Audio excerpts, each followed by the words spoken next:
4. Grecia. Entre los pueblos iniciadores no hay ninguno cuya misión se manifieste con mayor brillo que la de los pueblos de la Hélade. Grecia ha iniciado a Europa en todos los esplendores de lo bello.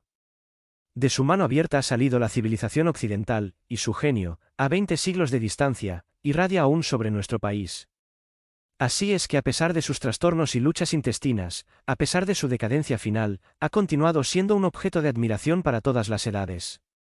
Grecia ha sabido traducir en claro lenguaje las oscuras bellezas de la sabiduría oriental. Las expresó al principio con el auxilio de dos armonías celestiales que hizo humanas la música y la poesía. Orfeo y Homero fueron de los primeros que hicieron gozar al mundo del encanto de sus acentos. Más tarde, ese ritmo, esa armonía que el genio naciente de Grecia había introducido en la palabra y en el canto, Pitágoras, el iniciado de los templos, los reconoce en todas partes en el universo, en la marcha de los globos que se mueven, futuras moradas de la humanidad, en el seno de los espacios. En la unión de los tres mundos, natural, humano y divino, que se sostienen, se equilibran y se completan para producir la vida en su corriente ascensional y en su espiral infinita. De esta visión formidable se desprendía para la idea de una triple iniciación por cuyo medio el hombre, instruido en los principios eternos, aprendía, depurándose, a librarse de los males terrestres y a elevarse hacia la perfección. De ahí nació todo un sistema de educación y de reforma al cual Pitágoras dejó su nombre y que produjo tantos sabios y tantos grandes hombres. Por último, Sócrates y Platón, popularizando los mismos principios y difundiéndolos en más vasto círculo, inauguraron el reinado de la ciencia abierta, sustituyendo a la enseñanza secreta. Tal fue el papel que representó Grecia en la historia del desarrollo del pensamiento. En todas épocas la iniciación ha ejercido una influencia capital en los destinos de ese país. No es en las fluctuaciones políticas que han agitado a esa raza móvil e impresionable, donde hay que buscar las más altas manifestaciones del genio helénico. No tenía este su centro ni en la sombría y brutal Esparta, ni en la brillante y frívola Atenas, sino más bien en Delfos, en Olimpia, en Ilusis, refugios sagrados de la pura doctrina. Allí se revelaba con todo su poder en la celebración de los misterios. Allí, los pensadores, los poetas, los artistas, iban a recoger la enseñanza oculta que traducían enseguida a la multitud en vivas imágenes y en ardientes versos. Por encima de las ciudades turbulentas, siempre prontas a despedazarse, por encima de las formas cambiantes de la política, pasando alternativamente de la aristocracia a la democracia y al reinado de los tiranos, un poder supremo dominaba Grecia, el tribunal de los anfictiones que residía en Delfos y se componía de los iniciados del grado superior. Él solo salvó a la Hélade en las horas del peligro, imponiendo silencio a las rivalidades de Esparta y de Atenas. Ya en los tiempos de Orfeo, poseían los templos la ciencia secreta. Oye, decía el maestro al neófito oye las verdades que deben ocultarse al vulgo y que constituyen la fuerza de los santuarios. Dios es uno y siempre semejante a sí mismo. Pero los dioses son innumerables y diversos, pues la divinidad es eterna e infinita. Los más grandes son las almas de los astros, etc. Has entrado con pureza de corazón en el seno de los misterios. Ha llegado la hora solemne en que voy a hacerte penetrar hasta las fuentes de la vida y de la luz, los que no han levantado el espeso velo que oculta a los ojos de los hombres las maravillas invisibles, no son aún hijos de Dios. A los místicos y a los iniciados, venid a regocijaros, los que habéis padecido, venid a descansar, los que habéis luchado. Por vuestros sufrimientos pasados, por el esfuerzo que os trae, venceréis, y, si creéis en las palabras divinas, habéis vencido ya. Porque después del largo circuito de las existencias tenebrosas, saldréis al fin del círculo doloroso de las generaciones y os encontraréis todos como una sola alma en la luz de Dionisio I. Amad, porque todo ama. Pero amad la luz y no las tinieblas. Acordaos del fin durante el viaje. Cuando las almas vuelven a la luz, llevan, como manchas asquerosas en su cuerpo etéreo, todas las faltas de su vida. Y para borrarlas, es menester que espíen y que vuelvan a la tierra. Pero los puros, pero los fuertes se van al sol de Dionisio. Una imponente figura domina el grupo de los filósofos griegos. Es Pitágoras, que, de los hijos de la Jonia, fue el que mejor supo coordinar y dar a conocer las doctrinas secretas del Oriente, reuniéndolas en una vasta síntesis que comprendía a la vez la moral, la ciencia y la religión. Su Academia de Crotona fue una escuela admirable de iniciación laica, y su obra el preludio del gran movimiento de ideas que, con Platón y Jesús, iba a remover las profundas capas de la sociedad antigua y llevar sus ondas hasta las extremidades del continente.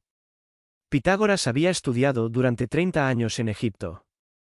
A conocimientos muy vastos unía esa maravillosa intuición sin la cual la observación y el raciocinio no bastan siempre para descubrir la verdad. Gracias a estas cualidades, pudo levantar el magnífico monumento de la ciencia esotérica cuyas principales líneas no podemos dispensarnos de trazar, la esencia en sí se le oculta al hombre, decía la doctrina pitagórica 1. El hombre no conoce más que las cosas de este mundo donde lo finito se combina con lo infinito. ¿Cómo puede conocerlas? Porque hay entre él y las cosas una armonía, una relación, un principio común, y este principio les es dado por el uno que, con su esencia, les da también la medida y la inteligibilidad. Vuestro propio ser, vuestra alma, es un pequeño universo. Pero está llena de tempestades y de discordias. Es menester realizar en ella la unidad en la armonía. Tan solo entonces bajará Dios a vuestra conciencia, entonces participaréis de su poder y haréis de vuestra voluntad la piedra del hogar, el altar de Hestia, el trono de Júpiter. Los pitagóricos llamaban espíritu o inteligencia a la parte activa e inmortal del ser humano. El alma era para ellos el espíritu revestido de su cuerpo fluídico, etéreo. El destino de Psiquis, el alma humana, su descenso y su cautividad en la carne, sus padecimientos y sus luchas, su reascensión gradual, su triunfo sobre las pasiones y su regreso final a la luz, todo esto constituía el drama de la vida, representado en los misterios de Ilusis como la enseñanza por excelencia. Según Pitágoras, la evolución material de los mundos y la evolución espiritual de las almas son paralelas, concordantes y se explican la una por la otra. La gran alma, difundida en la naturaleza, anima la sustancia que vibra bajo su impulso y produce todas las formas y todos los seres. Los seres conscientes, por medio de largos esfuerzos, se desprenden de la materia a la que dominan y gobiernan a su vez, adquieren su libertad y se perfeccionan a través de sus innumerables existencias. Así lo invisible explica lo visible, y el desenvolvimiento de las creaciones materiales es la manifestación del Espíritu Divino. Si buscamos en los tratados de física de los antiguos su pensamiento sobre la estructura del universo, nos encontramos en presencia de datos groseros y atrasados, pero que no son más que alegorías. Mucho más elevadas eran las nociones que sobre las leyes del universo daba la enseñanza secreta. Aristóteles nos dice que los pitagóricos conocían el movimiento de la Tierra alrededor del Sol. La idea de la rotación terrestre se le presentó a Copérnico al saber por un pasaje de Cicerón que Hicetas, discípulo de Pitágoras, había hablado del movimiento diurno del globo. Al llegar al tercer grado de iniciación, se enseñaba el doble movimiento de la Tierra. Como los sacerdotes de Egipto, sus maestros Pitágoras sabía que los planetas han nacido del Sol y que dan vueltas en torno de él, que cada estrella es un sol que ilumina otros mundos, componiendo con su séquito de esferas otros tantos sistemas siderales, otros tantos universos regidos por las mismas leyes que el nuestro. Pero estas nociones no se confiaban jamás a la escritura. Constituían la enseñanza oral comunicada bajo el sello del secreto. El vulgo no las hubiera comprendido, las hubiera considerado contrarias a la mitología, y, por consiguiente, sacrílegas. La ciencia secreta enseñaba también que un fluido imponderable se extiende por todas partes y lo penetra todo. Agente sutil, se modifica y se transforma bajo la acción de la voluntad, y se afina y se condensa según el poder y la elevación de las almas que se sirven de él y tejen en su sustancia su vestidura astral.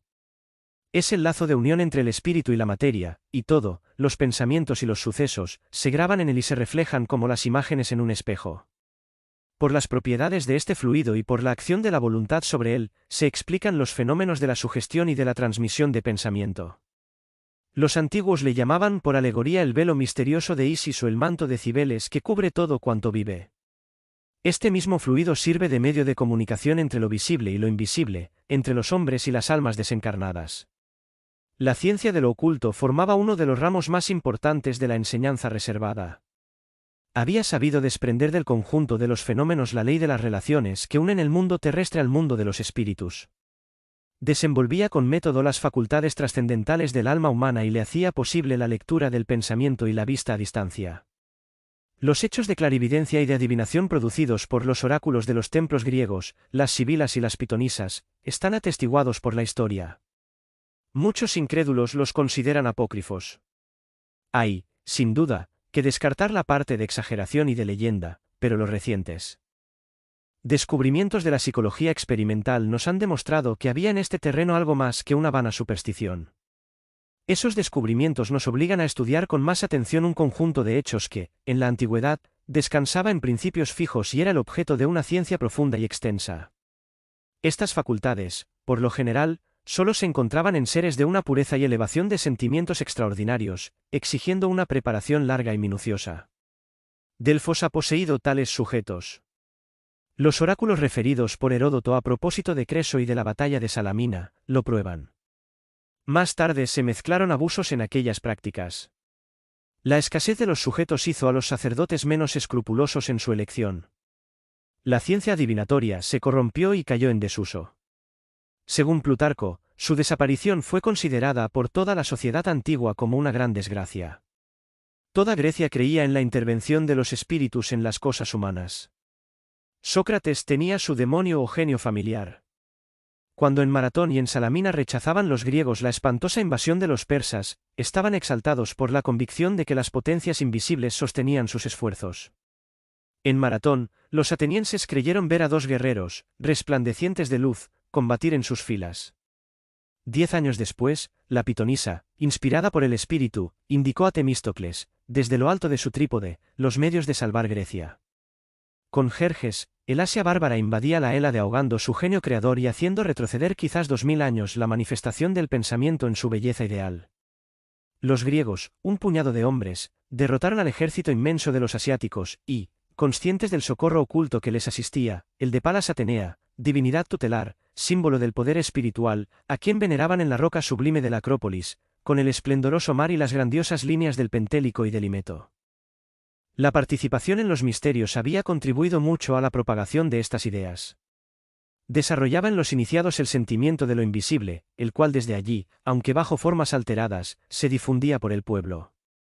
Pues en todas partes, en Grecia como en Egipto y en la India, los misterios consistían en la misma cosa, el conocimiento del secreto de la muerte, la revelación de las vidas sucesivas y la comunicación con el mundo oculto. Y esta enseñanza, estas prácticas producían en las almas impresiones profundas, comunicándoles una paz, una serenidad, una fuerza moral incomparables. Sófocles llama a los misterios, las esperanzas de la muerte, y Aristófanes escribe que los que en ellos tomaban parte llevaban una vida más santa y más pura. No eran admitidos los conspiradores, los perjuros y los absolutos.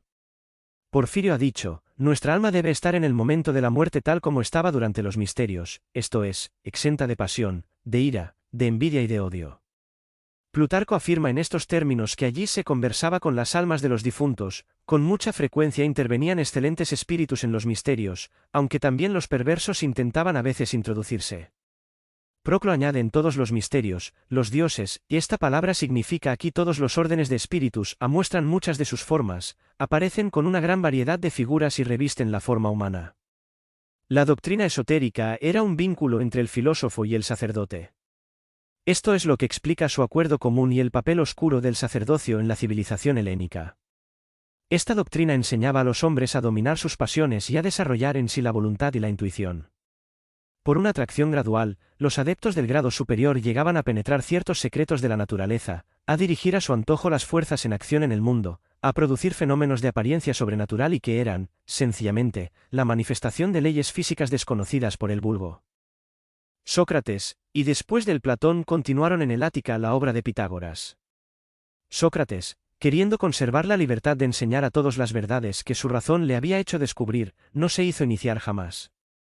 Después de su muerte, Platón pasó a Egipto y fue admitido en los misterios.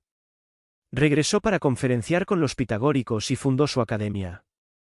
Pero su cualidad de iniciado no le permitía ya hablar libremente, y en sus obras, la gran doctrina aparece un tanto velada. Sin embargo, la teoría de las emigraciones del alma y de sus reencarnaciones y la de las relaciones entre los vivos y los muertos se encuentran en Fedro, Fedón y Taimeo.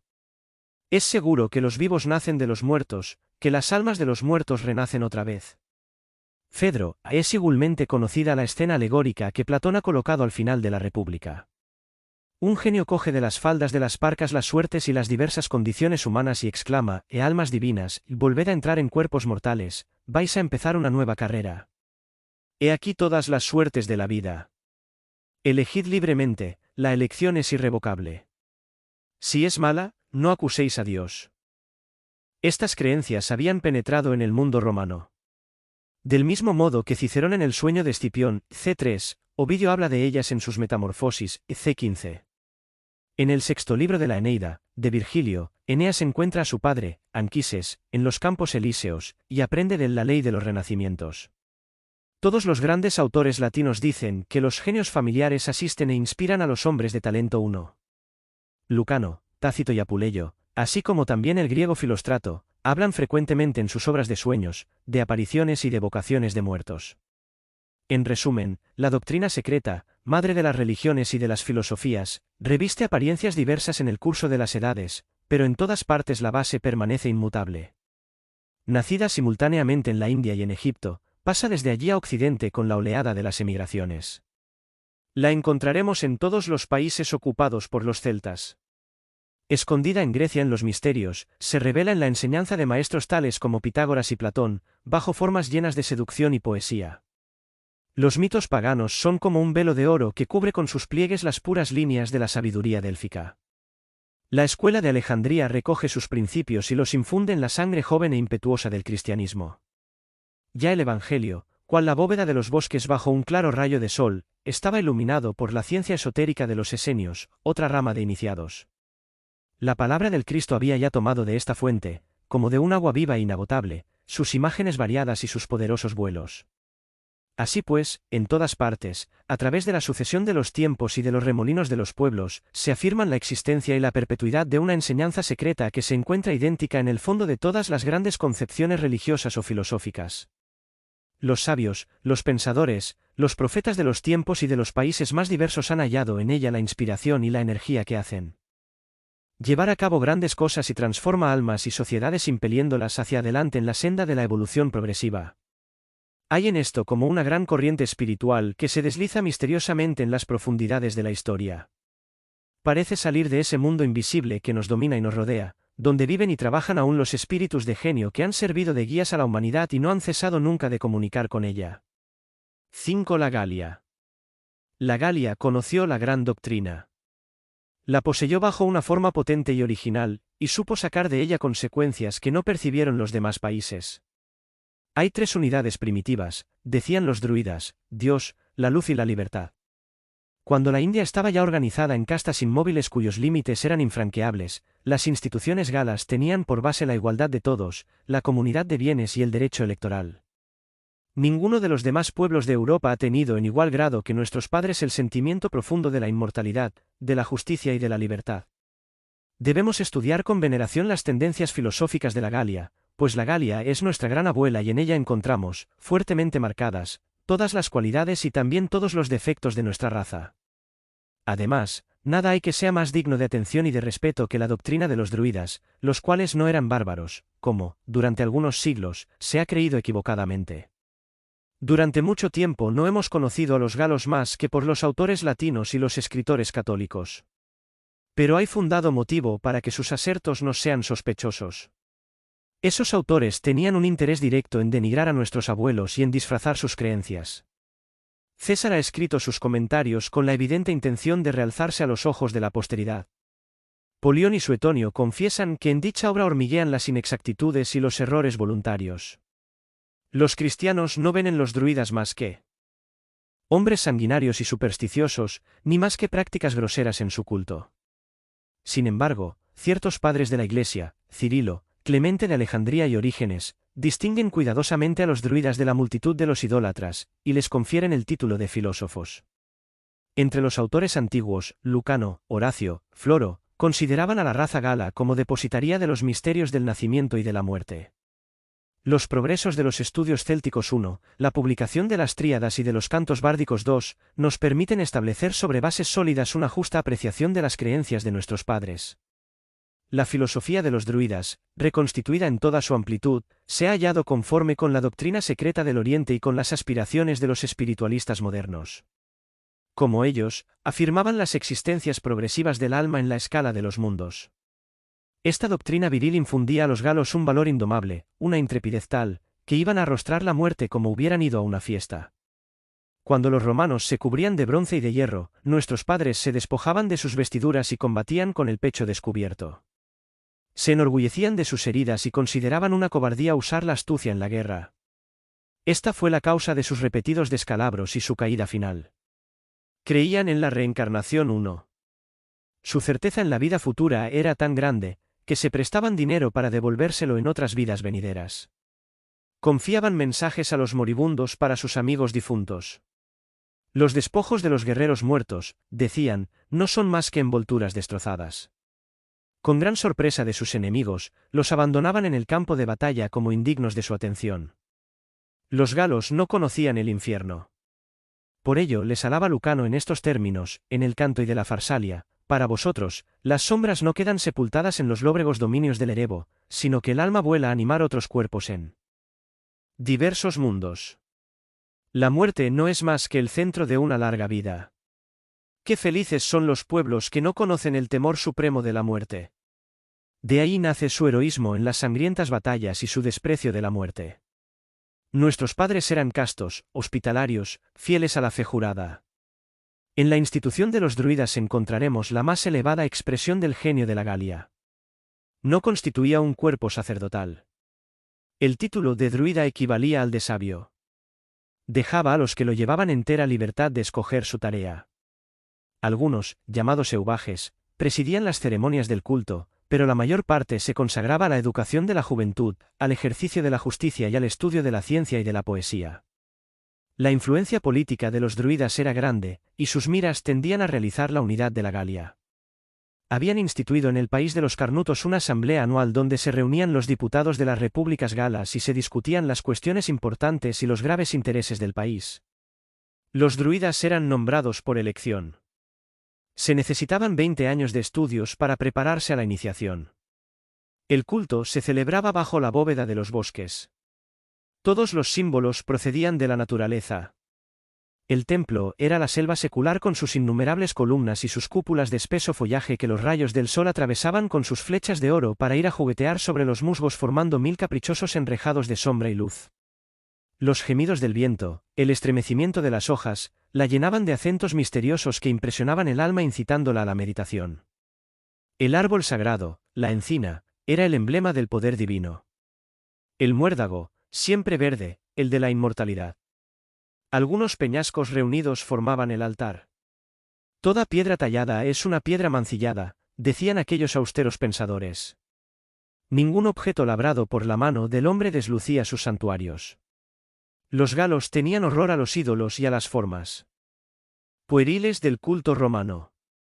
A fin de que sus creencias no fuesen alteradas ni materializadas por medio de imágenes, los druidas proscribían las artes plásticas y hasta la enseñanza escrita.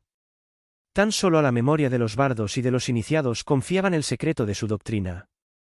Esta es la causa de la penuria de documentos relativos a aquella época. Los sacrificios humanos que tanto se han reprochado a los galos, no eran, en su mayor parte, más que ejecuciones de justicia.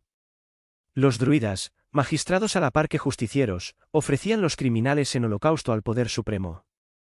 5 años separaban la sentencia de la ejecución. En los tiempos de calamidad, víctimas voluntarias se presentaban en expiación.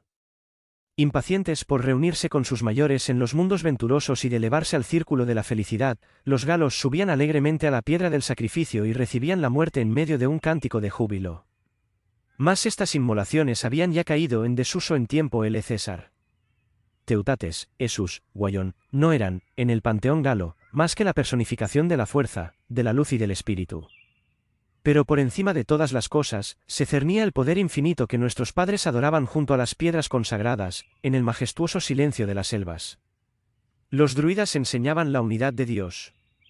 Según las tríadas, el alma se forma en el seno del abismo, Anufa. Allí reviste las formas rudimentarias de la vida y no adquiere la conciencia y la libertad hasta después de haber sido por largo tiempo presa de instintos viles. He aquí lo que sobre esto dice el canto del bardo Tiliesin, célebre en toda la Galia. Existiendo desde toda antigüedad en el seno de los vastos océanos, no he nacido de un padre y de una madre, sino de las formas elementales de la naturaleza, de las ramas del abedul, del fruto de las selvas, de las flores de la montaña. He jugado en la noche, he dormido en la aurora, he sido víbora en el lago, águila en las cumbres, lobo cerval en los bosques. Después, marcado por Guayón, espíritu divino, por el sabio de los sabios, he adquirido la inmortalidad. Mucho tiempo ha transcurrido desde que yo era pastor. Largo tiempo he vagado por la tierra antes de conquistar la ciencia. Por fin he brillado entre los jefes superiores. Revestido con los hábitos sagrados, he he sostenido la copa de los sacrificios. He vivido en 100 mundos. Me he agitado en 100 círculos uno. El alma, en su inmensa carrera, decían los druidas, recorre 3 círculos a los cuales corresponden 3 estados sucesivos. En Anufa sufre el yugo de la materia, ese es el periodo animal. Luego penetra en Abred, círculo de las migraciones que pueblan los mundos de expiación y de pruebas en los cuales se encarna el alma muchas veces. La tierra es uno de ellos. Al precio de una lucha incesante, se desprende de las influencias corporales y deja el ciclo de las encarnaciones para entrar en Winfid, círculo de los mundos venturosos o de la felicidad. Allí se abren los encantadores horizontes de la espiritualidad. Más alto aún, se despliegan las profundidades de Zeugant, círculo de lo infinito que comprende a todos los demás y que solo pertenece a Dios. Lejos de acercarse al panteísmo como la mayor parte de las doctrinas orientales, el druidismo se apartaba de él por una concepción enteramente distinta de la divinidad. No es menos notable su concepción de la vida. Según las tríadas, el ser no es ni el juguete de la fatalidad, ni el favorito de una gracia caprichosa. Él prepara y edifica por sí mismo sus destinos. No es su objeto la obtención de satisfacciones efímeras, sino la elevación por medio del sacrificio y del deber cumplido. La existencia es un campo de batalla donde el valiente conquista sus grados. Semejante doctrina exaltaba las cualidades y comunicaba integridad a las costumbres. Estaba tan distante de las puerilidades místicas como de las engañosas arideces de la teoría de la nada. Parece, sin embargo, apartarse de la verdad en un punto, y es cuando afirma uno que el alma culpable, al perseverar en el mal, puede perder el fruto de sus trabajos y volver a caer en los grados inferiores de la vida, volver a descender al origen, donde le será preciso reanudar su penosa y dolorosa ascensión. Sin embargo, añaden las tríadas, la pérdida de la memoria le permite emprender de nuevo la lucha sin el obstáculo de los remordimientos y las irritaciones del pasado. En Winfid, ella recupera, con todos sus recuerdos, la unidad de su vida, y reanuda los fragmentos esparcidos en la sucesión de las épocas. Los druidas poseían conocimientos cosmológicos muy extensos. Sabían que nuestro globo rueda por el espacio, arrastrado en su curso alrededor del Sol. Así resulta de este otro canto de Taliesin, llamado el canto del mundo. Interrogaré a los bardos, y porque no me habrían de contestar los bardos, les preguntaré qué es lo que sostiene el mundo, para que, privado de sostén, el mundo no caiga. Pero, ¿qué podría servirle de apoyo? Gran viajero es el mundo. Mientras se desliza sin cesar, permanece siempre en su vía, y cuán admirable es la forma de esa vía para que el mundo jamás se aparte de ella. El mismo Julio César, tan poco versado en estas materias, nos refiere que los druidas enseñaban muchas cosas sobre la forma y dimensión de la Tierra, el movimiento de los astros, y las montañas y los abismos de la luna. Decían que el universo, eterno, inmutable en su conjunto, se transforma incesantemente en sus partes. Que la vida, por una circulación sin fin, lo anima y se manifiesta en todos sus puntos. Desprovistos de los medios de observación de que la ciencia moderna dispone, nos preguntamos dónde podían nuestros padres haber adquirido esas nociones. Los druidas comunicaban con el mundo invisible, 1000 testimonios lo afirman. Evocaban a los muertos en los recintos de piedra. Las druidesas y los bardos eran oráculos. Varios autores refieren que Vercingetorix conversaba, bajo el sombrío ramaje de los bosques, con las almas de los héroes muertos por la patria. Antes de sublevar a la Galia contra César, fue a la isla de Sein, antigua morada de las druidesas. Allí, en medio de los estallidos del rayo, se le apareció un genio y le predijo su derrota y su martirio. La conmemoración de los difuntos es de origen galo. El 1 de noviembre, se celebraba la fiesta de los espíritus, no en los cementerios. Los galos no tributaban honores a los cadáveres sino en las respectivas moradas, donde los bardos y los videntes evocaban las almas de los muertos. Nuestros padres creían que los arenales y los bosques estaban poblados de espíritus errantes. Los Duz y los Corrigans eran otras tantas almas en busca de una nueva encarnación. La enseñanza de los druidas se patentizaba, en el orden político y social, por instituciones conformes con la justicia. Los galos, animados todos por un mismo principio, y llamados todos a los mismos destinos, se sentían iguales y libres. En cada república gala, los jefes eran elegidos a un tiempo por el pueblo reunido. La ley céltica castigaba con el suplicio del fuego a los ambiciosos, a los que pretendían la corona.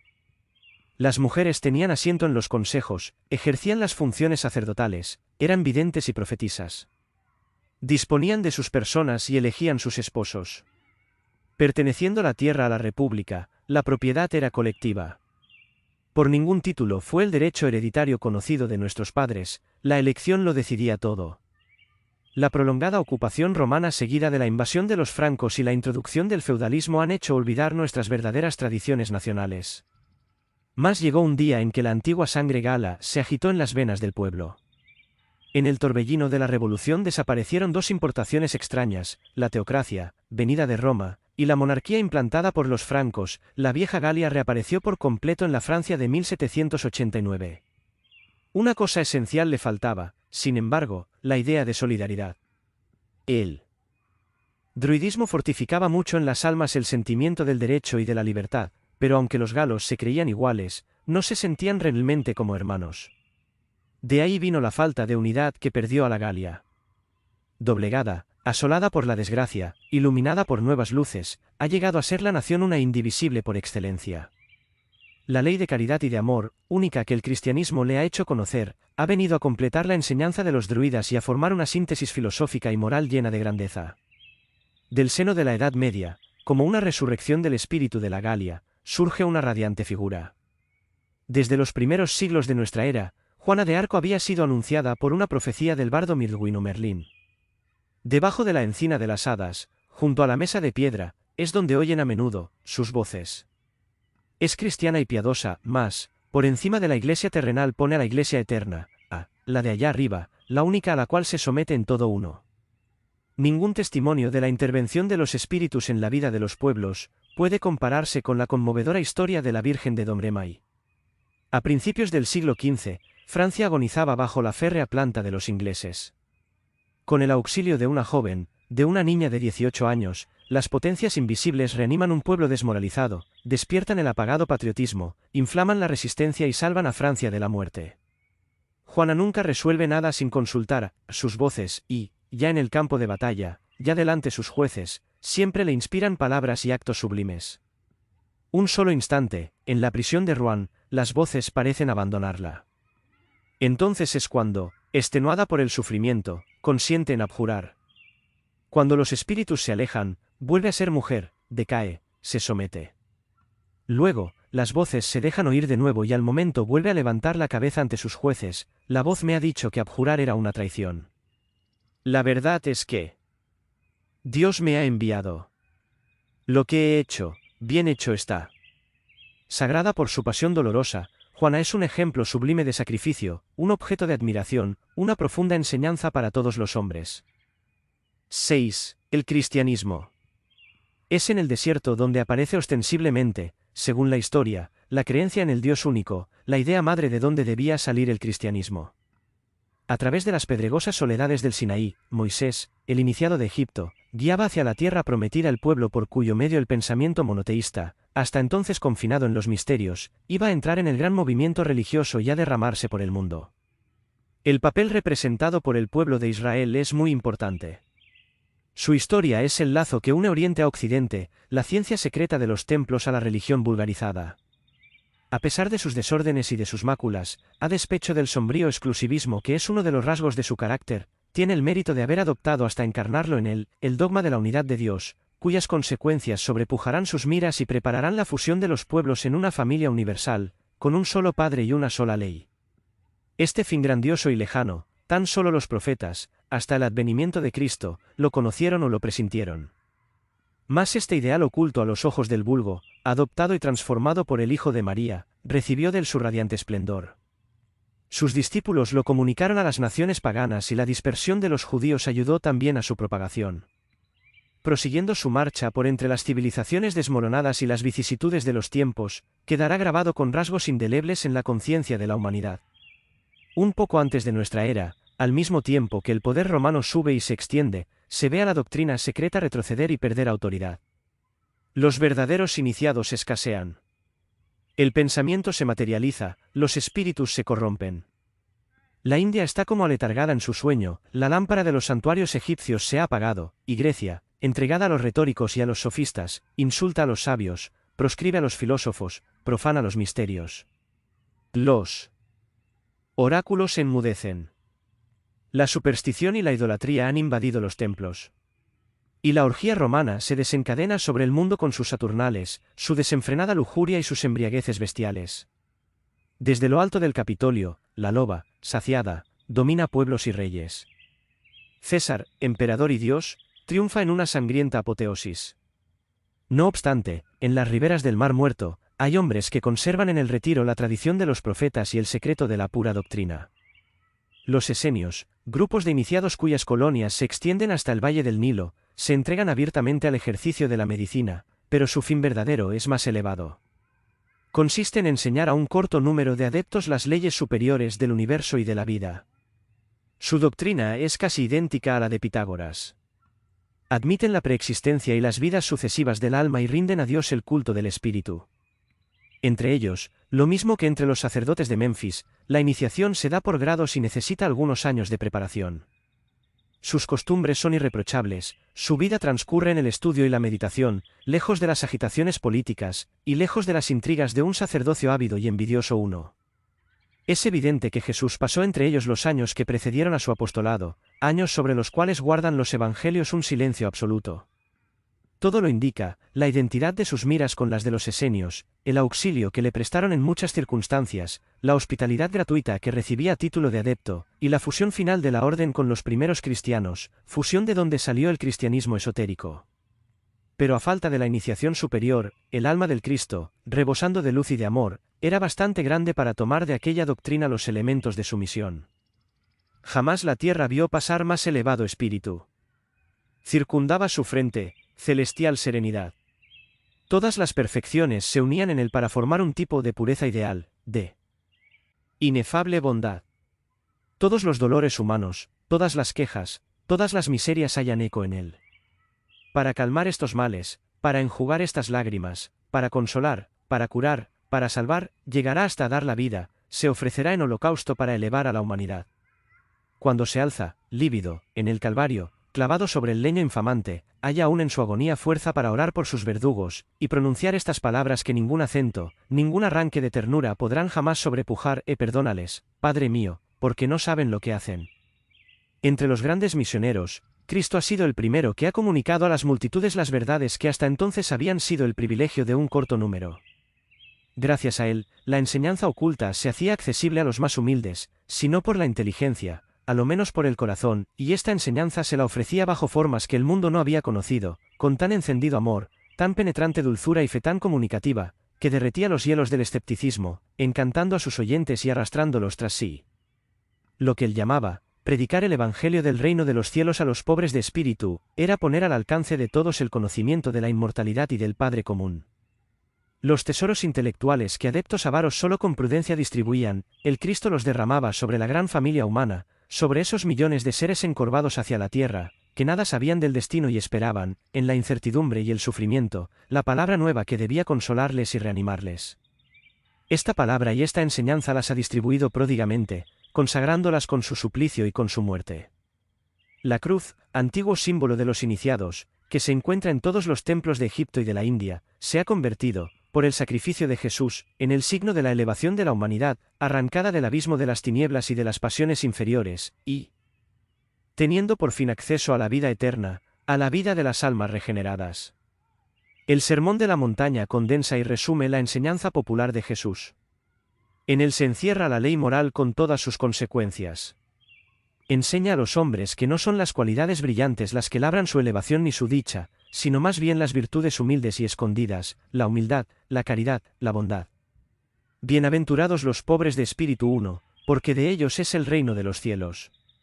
Bienaventurados los que lloran, porque ellos serán consolados. Bienaventurados los que tienen hambre y sed de justicia, porque ellos serán saciados. Bienaventurados los misericordiosos, porque ellos alcanzarán la misericordia. Bienaventurados los que tienen el corazón puro, porque ellos verán a Dios. Así se expresa Jesús. Sus palabras abren al hombre horizontes inesperados. En las profundidades de su alma está la fuente de sus goces futuros, el reino de los cielos está en vuestro interior. Y cada uno puede realizarlo por medio del dominio de los sentidos, del perdón de las injurias y del amor al prójimo. Amar, para Jesús, es toda la religión y toda la filosofía: amad a vuestros enemigos, haced bien a los que os persiguen y os calumnian, a fin de que seáis los hijos de vuestro Padre que está en los cielos, que hace salir el sol para los buenos y para los malos, y hace llover para los justos y los injustos. Pues si no amáis más que a los que os aman, ¿qué recompensa tendréis? De este amor, Dios mismo nos da el ejemplo, pues sus brazos están siempre abiertos al arrepentimiento. Esto es lo que se deduce de las parábolas del hijo pródigo, y de la oveja extraviada: así vuestro Padre que está en los cielos no quiere que ni uno solo de sus pequeños perezca. ¿No es esta la negación del infierno eterno, cuya idea se ha atribuido falsamente a Jesús? Si el Cristo muestra algún rigor y habla con vehemencia, es a esos fariseos hipócritas que se entregan a prácticas minuciosas de devoción y desconocen la ley moral. El samaritano cismático es más digno a sus ojos que el sacerdote y el levita que se han desdeñado socorrer a un herido, ciegos, guías de ciegos, hombres de rapiña y de corrupción, que con pretexto de largas oraciones devoráis los bienes de las viudas y de los huérfanos. A los devotos que creen salvarse por el ayuno y la abstinencia, les dice: no es lo que entra por la boca lo que mancha al hombre, sino lo que sale de ella. A los partidarios de oraciones largas, les responde: vuestro Padre sabe lo que os hace falta antes que se lo pidáis. Jesús condenaba el sacerdocio, recomendando a sus discípulos que no eligieran ningún jefe, ningún dueño. Su culto era el culto interior, el único digno de espíritus elevados. Esto es lo que expresa en estos términos: se acerca el tiempo en que los verdaderos creyentes adorarán al Padre en espíritu y en verdad, pues estos son los adoradores que el Padre busca. Dios es espíritu, y es menester que los que le adoren en espíritu y en verdad. No impone más que la práctica del bien y la fraternidad: amad a vuestro prójimo como a vosotros mismos y sed perfectos como vuestro Padre Celestial es perfecto. Esta es toda la ley y los profetas. Con esta elocuente sencillez, este precepto revela el fin más elevado de la iniciación, el logro de la perfección, que es al mismo tiempo el del poder y de la felicidad. Al lado de estas enseñanzas de Jesús que se dirigen a los humildes, hay otras en las cuales la doctrina oculta de los esenios se ve reproducida con rasgos de luz. No todos podían remontarse a tales alturas, y aquí porque los traductores y los intérpretes del Evangelio, a través de los siglos, han alterado su forma y corrompido su sentido. A pesar de esas alteraciones, es fácil reconstituir esta enseñanza, si se aparta la superstición de la letra para ver las cosas según la razón y el espíritu. En el Evangelio de Juan es donde principalmente encontraremos las huellas más visibles. Hay varias moradas en la casa de mi Padre. Me voy a ella para prepararos el lugar, y después que me haya ido y os haya preparado el lugar, volveré y os atraeré hacia mí, a fin de que, allí donde yo esté, estéis vosotros también. La casa del Padre es el cielo infinito con los mundos que lo pueblan y la vida que se manifiesta en sus superficies. Tales son las estaciones innumerables de nuestra carrera, estaciones que somos llamados a conocer si seguimos los preceptos de Jesús. Este volverá hacia nosotros para arrastrarnos mediante el ejemplo hacia esos mundos superiores a la tierra.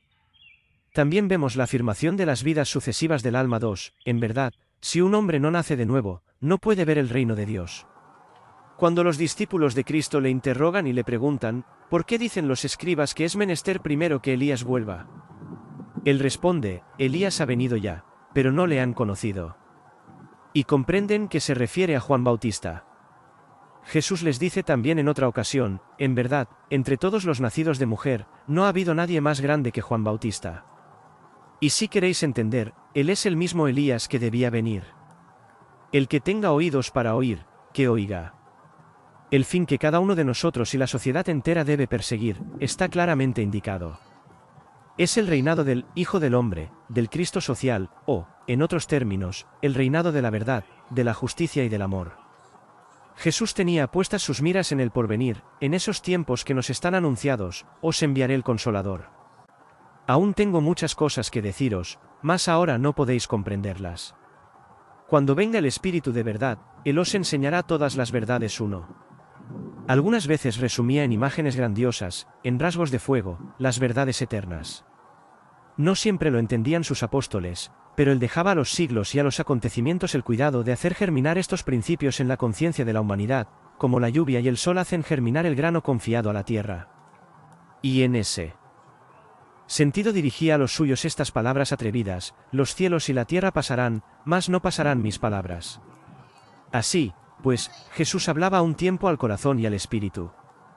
Los que no habrían podido comprender a Pitágoras y a Platón, sentían conmoverse sus almas con los elocuentes llamamientos del Nazareno. Por este lado es por donde la doctrina cristiana domina a todas las demás. Para alcanzar la sabiduría era necesario, en los santuarios de Egipto y de Grecia, pasar por los grados de una larga y penosa iniciación, mientras que por la caridad todos podían llegar a ser buenos cristianos y hermanos en Jesús.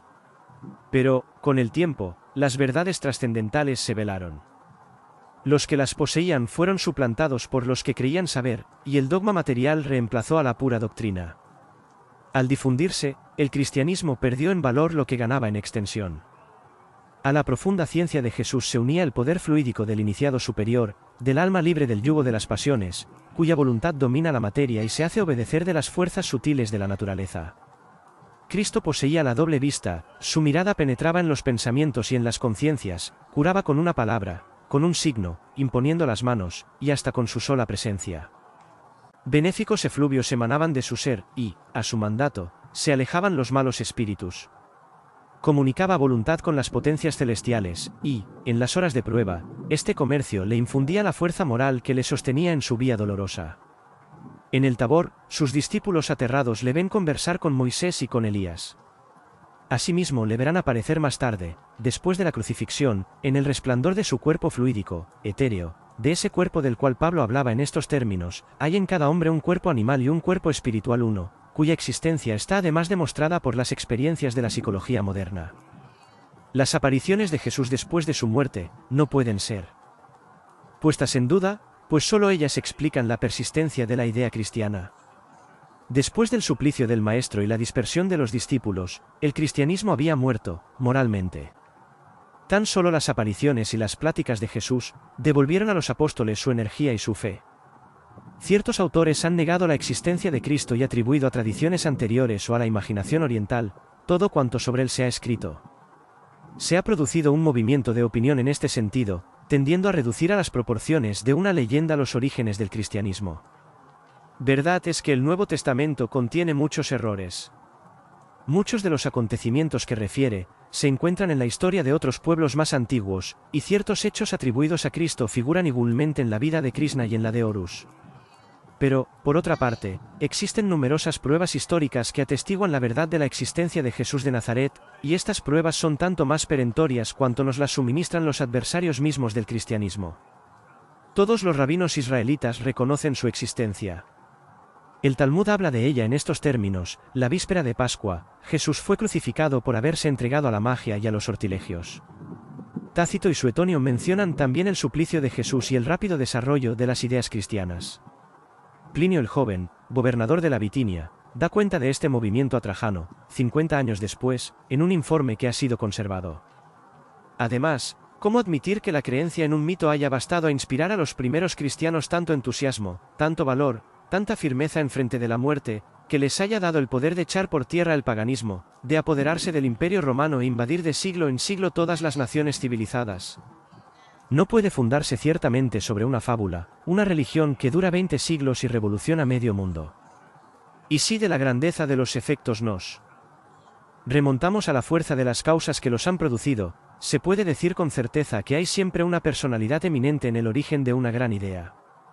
En cuanto a las teorías que hacen de Jesús ya una de las tres personas de la Trinidad, ya un ser puramente fluídico, tienen, al parecer, tan poco fundamento la una como la otra.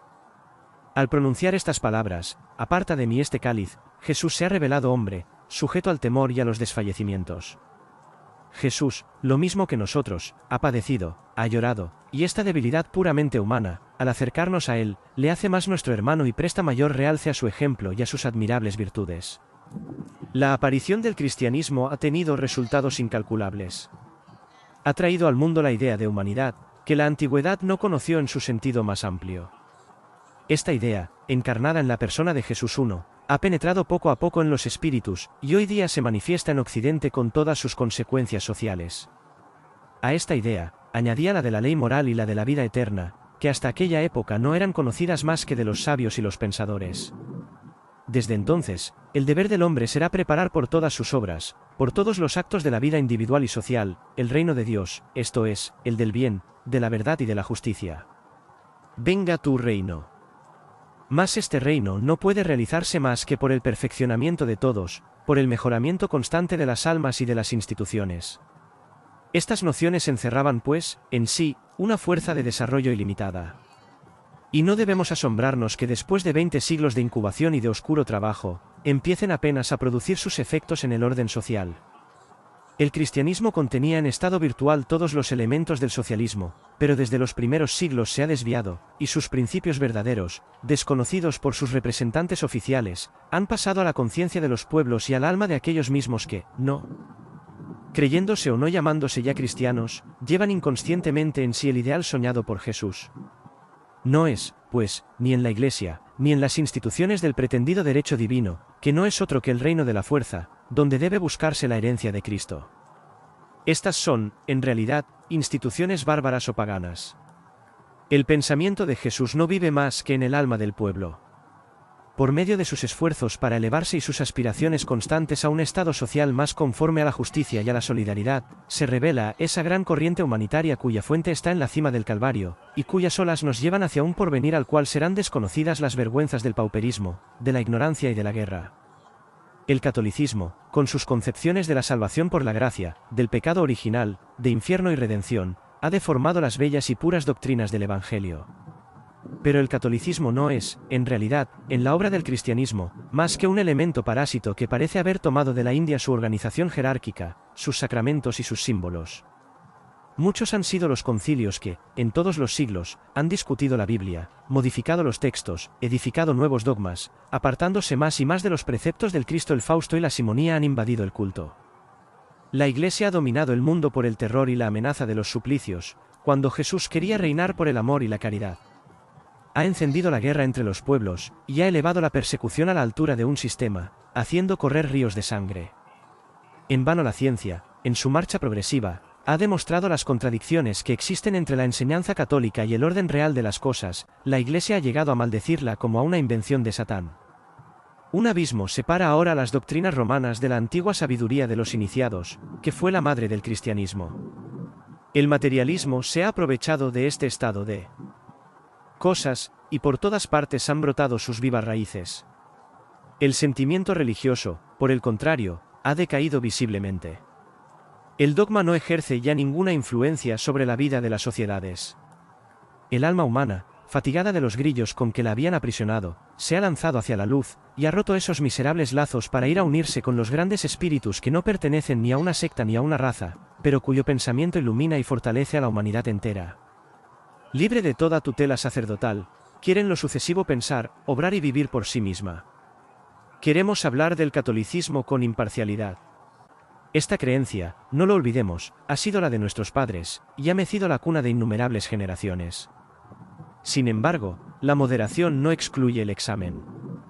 Pues bien, de todo examen serio, resulta lo siguiente: la Iglesia infalible se ha engañado, tanto en su concepción física del universo, como en su concepción moral de la vida humana. Tan lejos está la Tierra de ser el cuerpo central más importante del universo, como la vida presente de ser el único teatro de nuestras luchas y nuestros progresos. El trabajo no es un castigo, sino más bien el medio regenerador con cuyo auxilio la humanidad se fortifica y se eleva. Su falsa idea de la vida ha inspirado al catolicismo su odio al progreso y a la civilización, y este sentimiento está expresado sin reserva, en el último artículo del Sílabus: anatema quien diga, el pontífice romano puede y debe reconciliarse y ponerse de acuerdo con el progreso, el liberalismo y la civilización moderna. El catolicismo atribuye al Ser Supremo todas nuestras debilidades. Le convierte en una especie de verdugo espiritual que entrega a los últimos suplicios a los seres débiles, obra de sus manos. Los hombres, creados para ser felices, sucumben en masa a las tentaciones del mal, y van a poblar los infiernos. De manera que su impotencia corre pareja con su imprevisión, y Satán es más hábil que Dios. Es este el Dios que Jesús nos da a conocer cuando nos recomienda en su nombre el olvido de los agravios, cuando nos dice que volvamos bien por mal, y nos predica la piedad, el amor y el perdón. Entonces, el hombre compasivo y bueno, sería superior a Dios. Verdad es que para intentar salvar al mundo, Dios sacrifica a su propio Hijo, miembro de la Trinidad y parte de sí mismo. Pero también aquí se cae en un error monstruoso que justifica la palabra de Diderot: Dios ha matado a Dios, para aplacar a Dios. Muchos calabozos ha abierto el catolicismo en los tiempos de persecución, muchas hogueras ha encendido, y tormentos inauditos ha inventado, pero todo esto es poca cosa al lado de la influencia perniciosa que ha derramado en las almas. No le ha bastado torturar los cuerpos, ha oscurecido también las conciencias con la superstición, y ha perturbado las inteligencias con la idea sombría y terrible de un Dios vengador. Le ha hecho perder al hombre el hábito de pensar. Le ha enseñado a sofocar sus dudas, a aniquilar su razón y sus más nobles facultades, a apartarse como de animales feroces de